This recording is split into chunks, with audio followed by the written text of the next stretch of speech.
warahmatullahi wabarakatuh. Kembali lagi di acara kita yaitu Obsesi, obrolan seputar IDC. Cara mempertahankan tanggung jawabnya sebenarnya kita yang pertama banget ya, kita harus kenal sama diri kita sendiri. Nih, setelah kita kenal, yang kedua kita harus paham dengan apa yang kita pikul sekarang.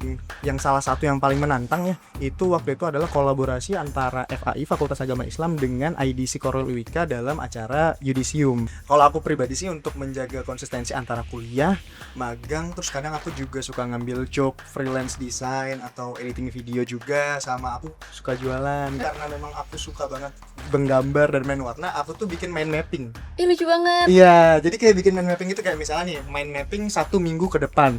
Kayak apa yang harus di achieve, apa yang udah aku dapet, apa target aku, dan jadwal rundown aku sehari-hari gitu.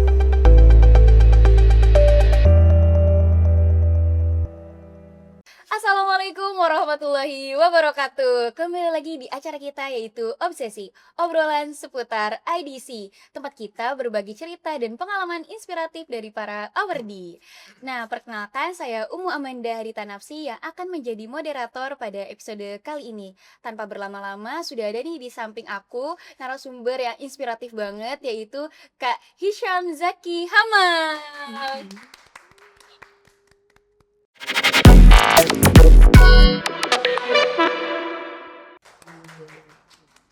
Gimana nih kabarnya Kak Hisham? Alhamdulillah baik banget, sehat. Tadi perjalanan juga lancar ya, walaupun memang rada crowded di kereta kan, soalnya kita 3 kali transit lah ya, dari Bogor, dari UIK yang lumayan cukup jauh, tapi karena ya excited banget lah hari ini, soalnya kan juga ambience-nya tuh asik banget kan kita bikin podcast nih. Jadi ya alhamdulillah udah nyampe lah. Jujur kayak senang banget ya ternyata Kak Hisham bersemangat banget nih. Dia dari UIK setelah matkul langsung caw ke sini Iya, ya. langsung kita gas lah. Keren banget. Oke, kesibukan akhir-akhir ini apa sih Kak nih kalau boleh tahu? Kesibukan hari-hari ini aku pribadi kuliah ya, terus juga aktif di IDC, sama aku lagi magang. Magang di mana nih kalau boleh tahu nih? Alhamdulillah aku lagi magang di Diskominfo Kota Bogor. Wow, keren banget di Kominfo ya. Iya gitu.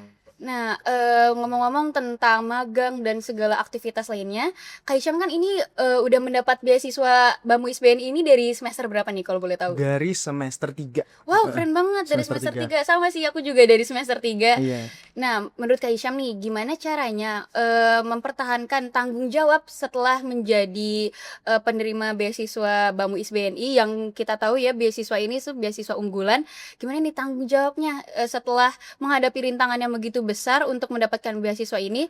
Dari Kak Hisham sendiri, gimana cara mempertahankan tanggung jawab itu? Oke, cara mempertahankan tanggung jawabnya sebenarnya kita yang pertama banget ya, kita harus kenal sama diri kita sendiri. Karena kan kita yang paling tahu ya tentang kelebihan dan juga kelemahan diri kita sendiri nih. Setelah kita kenal, yang kedua kita harus paham dengan apa yang kita pikul sekarang. Contoh misalnya nih, kita lagi mikul yang namanya beasiswa nih. Kita lagi mikul yang namanya pekerjaan-pekerjaan untuk menebar manfaat ke depannya gitu. Jadi kita harus ibaratnya apa ya?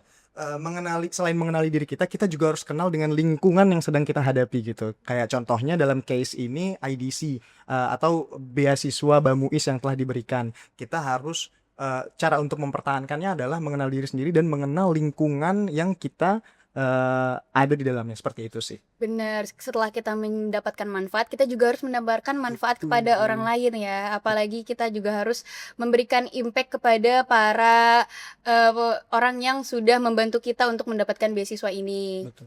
Oke, selain udah mendapatkan tanggung jawab yang begitu besar ya, pasti ada nih beberapa momen-momen yang menantang bagi Kak Hisham. Kalau aku kan waktu pas itu pernah setelah mendapatkan beasiswa dari BAMUIS, aku jadi humas buat acara Safari Ramadan di Korwil UMJ. Di situ aku agak struggle juga ya ngasih-ngasih proposal yang kayak gitu, tapi serunya adalah jadi mendapatkan pengalaman baru. Nah, kalau dari Kak Hisham sendiri, apa nih momen yang paling menantang setelah mendapatkan beasiswa di BAMU ISBNI? Mungkin aku agak sedikit cerita ya. Boleh. Kalau misalnya di Korwil UIK, anak-anak ID sini lumayan dipantau banget sama dekanat gitu. Jadi biasanya kalau misalnya Fakultas Agama Islam mau ngadain kegiatan yang besar, yang cukup skalanya besar gitu, itu biasanya diserahin ke kita. Jadi kita ini bukan dilabeli sih, lebih ke kayak dikasih tanggung jawab sebagai event organizer-nya. Wow, keren gitu. banget. Oh, di Ya. Wika berarti kayak gitu Iya, anak-anak IDC-nya. Betul sekali, karena kita alhamdulillah dipercaya banget sama dekanat, dan yang salah satu yang paling menantang ya, itu waktu itu adalah kolaborasi antara FAI Fakultas Agama Islam dengan IDC Korwil Uwika dalam acara Yudisium Oh, itu atau pelepasan mhm para alumnus lah ya kita mhm. bilangnya, yang sudah apa namanya sudah menyelesaikan studi akhirnya. Itu kita ngurusin tuh Yudisium, kebetulan waktu itu aku jadi bagian media kayaknya. Kalau di mana-mana selalu jadi bagian media, jadi kayak lumayan gimana ya, memang lumayan familiar. Tapi pas Yudisium itu tantangannya adalah ketika dikasih kamera. Jujur, ini mah jujur banget izin ya.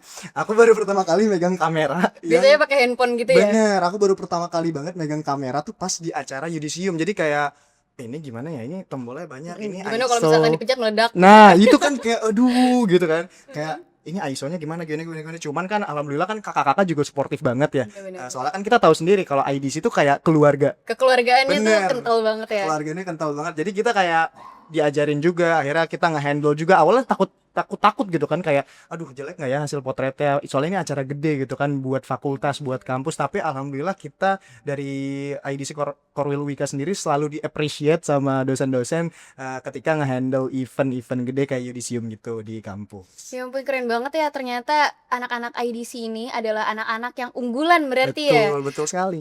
Sampai bisa dikasih tanggung jawab besar untuk memegang acara yudisium. Acara yudisium itu berarti kan acara prawisuda ya berarti Betul, ya? betul. Heeh. Teman-teman dari mahasiswa yang mau wisuda sebelumnya yudisium dulu untuk acara Mm-mm. pelepasan. Iya. Kayak keren banget, kita kasih oplos dulu buat teman-teman IDC Korwil Wika nih yang udah keren banget. Wika. Oke, nah dari sini kita bisa melihat bahwa setelah kita mendapatkan beasiswa, setelah kita mendapatkan hak, kita juga harus menjalankan kewajiban. Yang tadi nih teman-teman IDC Korwil UK sudah menunjukkan kehebatannya membantu yudisium di acara FAI. Nah, di situ kita bisa tahu bahwa menjadi awardee bukanlah hal yang mudah, ada tanggung jawab dan ada banyak banget tantangan yang harus dihadapi. Oke, keren banget narasumber kita Kak Hisham ini. Kita tutup dulu segmen satunya dan kita akan kembali lagi di segmen 2. Bye-bye.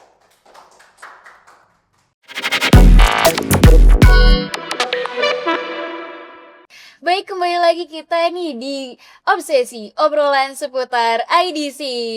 Nah, sekarang kita akan menanya-nanya lagi nih sama Kak Hisham tentang bagaimana sih cara Kak Hisham untuk mengatur konsistensi dalam menjaga tanggung jawabnya. Oke, gimana nih Kak Hisham? Oke, kan mungkin tadi kita sempat ngobrol juga ya kalau ya alhamdulillahnya dikasih banyak kesibukan gitu kan ya, jadi nggak males-malesan dan sebagainya. Kalau aku pribadi sih untuk menjaga konsistensi antara kuliah, magang, terus kadang aku juga suka ngambil job freelance design atau editing video juga, sama aku suka jualan kadang. Jualan apa nih Kak? Boleh langsung Jualan. aja di sini. Ini apa nih promosi? Boleh, boleh. Aku jualan jus. Jadi teman-teman kalau mau jus buah sehat, ada boleh follow Instagramnya @borjusjkt, langsung aja. Nanti Itu free dulu. dikirim ke seluruh Jabodetabek Iya, apa gimana? bisa Oh, pengiriman seluruh Jabodetabek. keren keren keren. Nih kerennya anaknya IDC ya, ada Ya, sampingannya. betul. Ada sampingan selama tidak mengganggu jadwal IDC. Karena kan kita tadi harus Betul. bertanggung jawab banget dengan apa yang telah diberi gitu kan. Jadi selama nggak mengganggu jadwal atau acara dari Mhm. IDC dan BEM UIS, ya kita harus bisa terus inilah ya ngasih yang terbaik gitu. Oke, mungkin lanjut tadi ya ke bagaimana kita menjaga ya. Iya, bagaimana nih cara menjaga dan mengatur waktu antara Hmm, akademis, betul. terus organisasi. Sebelumnya aku mau nanya nih, Kakak organisasinya selain di menjadi aktif anggota di Korwil Wika, apalagi nih organisasi yang diikuti? Aku pribadi sih kalau untuk organisasi dulu ada Hima ya. Oh, Hima ya. Cuman semester 5 itu kita udah demisioner. Jadi kita udah nggak ngurus Hima lagi. Oh, DPO nih berarti ya. Udah Siap. demis ini udah jadi senior. Hmm. Bercanda ya guys. Oke, mungkin untuk cara menjaganya ya Hmm. kalau aku pribadi itu suka ini mungkin rada remeh tapi orang-orang nggak tahu gitu. Kayak kan kita pasti ngelis tuh semuanya. Ngelis kalau To-do aku list pribadi gitu ya. ya? Betul, kayak nulis to-do list. Tapi kalau aku pribadi karena memang aku suka banget menggambar dan main warna, aku tuh bikin mind mapping. Ih, lucu banget. Iya, jadi kayak bikin mind mapping itu kayak misalnya nih, mind mapping 1 minggu ke depan. Kayak Hmm. apa yang harus di-achieve, apa yang udah aku dapet, apa target aku, dan jadwal rundown aku sehari-hari gitu. Kayak misalnya pagi aku bangun kan, kayak gitu. Terus siangnya aku mungkin berangkat magang, paginya kuliah, malamnya ngapain lagi, kayak gitu. Oh, berarti Kak Hisham ini hobi journaling gitu ya? Benar, hobi journaling, tapi aku nggak suka journaling yang terlalu monoton, tulis Mm-mm. tulis tulis tulis tulis itu menurut aku rada boring ya. Jadi aku Mm-mm. suka selipin gambar, warna dan desain Wih, gitu. keren banget, keren banget. Nanti Heeh. spill ya Boleh, sedikit-dikit. boleh, boleh, boleh, boleh.